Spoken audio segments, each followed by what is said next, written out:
Okay, so John, just tell me a little bit more about your vision to become more sustainable. So where I'm standing now will be the development of the children's village, and incorporated in the design is a dream of my own, which is to have a blueprint for a self-supporting charitable community like this one, which means instead of constantly asking for donations throughout the life of your charity, you can set a benchmark. We need to fundraise this much to create a community that supports itself. And to do that, we'll use permaculture practices. So this will become a food forest with accommodation within it where the children will live. And with the food forest, you're basically turning Mother Nature into your industry. So by using the principles of life in the forest to get the best yields from fruits and vegetables and other staples as well, like maize in this area, you can use Mother Nature to be the industry that's providing for you. So as well as having this sustainable area which will feed our immediate needs, there's like 3 kilometers up the side of the village, there's a valley that nobody uses, and the land is very cheap because it's disused. And the reason it's disused is they believe you can't use it to grow your traditional crops, maize and beans. But we have contact with some permaculture experts who have found us online, and as the universe has aligned it, if you like, I've had Skypes with them, etc. And we can use it, and we can actually make it produce a lot of food. So much food that it will possibly, if we get enough land, it will, but if we don't have enough, it won't.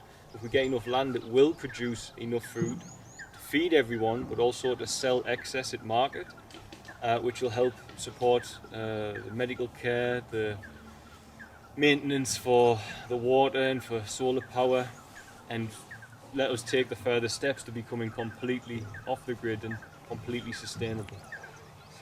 Right, and so in terms of cost, let's say for you to develop the land up the road or to rent the land and things like that. Okay. What are we talking for that? So I can get an acre in the valley for around about 12 million shillings, which is just under £5,000. And this is in a good location where there's a river flowing a lot of the year as well, so we can collect water from the river and store it for later in the years. That would be the plan.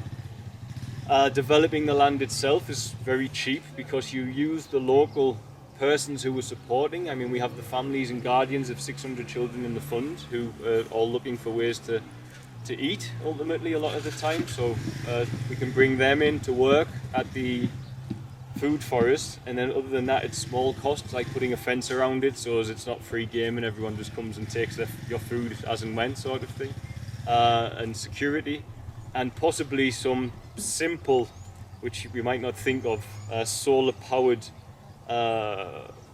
sonar machines to keep the monkeys off the fruit trees. So it's just a slight noise and they don't like to come to that area where the trees are, sort of thing. Yeah. So it's minimal costs to provide for around about 100 people.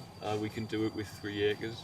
Starting fresh within 4 or 5 years, 3 acres would provide for 100 people, the special needs children, for example, and the carers. I mean, you could do that for over the space of 5 years, like £4,000 a year. But you'd have to hang on to it, you know, a bit like the Sun Tzu philosophy of hang on to all your resources and let it go at once instead of trickling it in, sort of thing.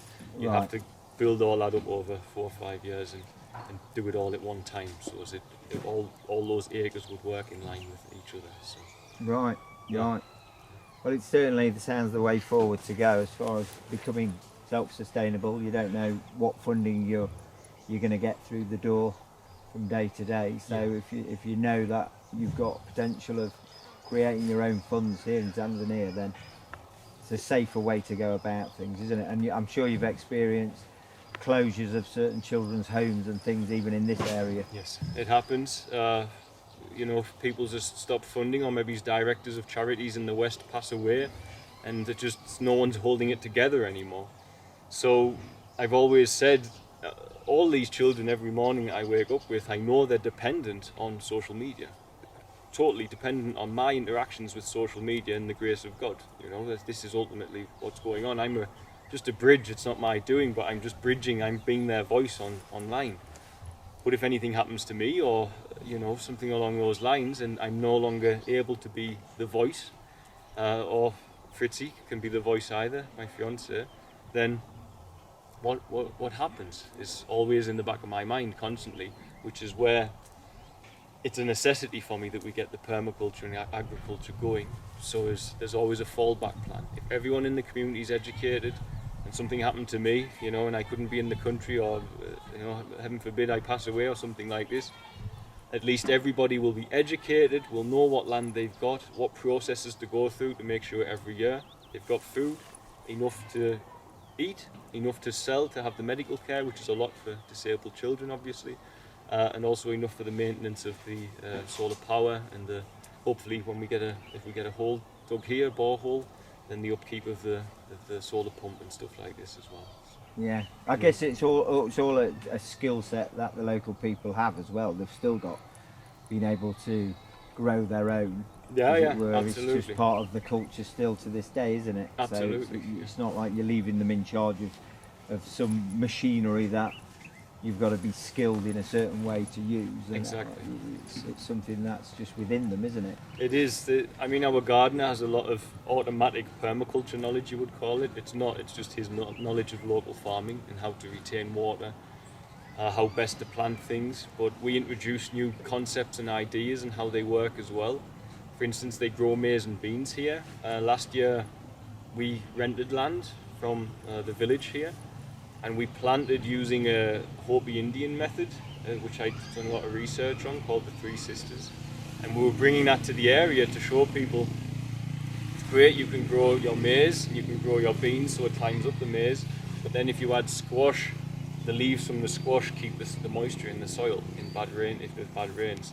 And this is a Native American Indian principle that I brought over here last year, and we're doing it again this year as well. So it's just about opening up the idea to, because ultimately this is a tribal country, but it's developing to be, of course, a developed country, but the tribal roots are still here within the law system and things like this especially as well, so it's still here.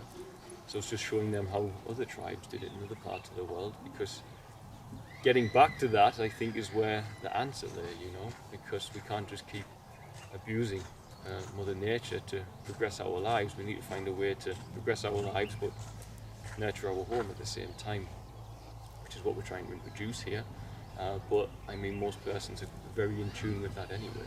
People know if you cut down a tree, you should plant a tree, sort of thing. They're aware of that at least. Yeah, working with nature and working with the land. Exactly. Yeah, and the synergy of the two.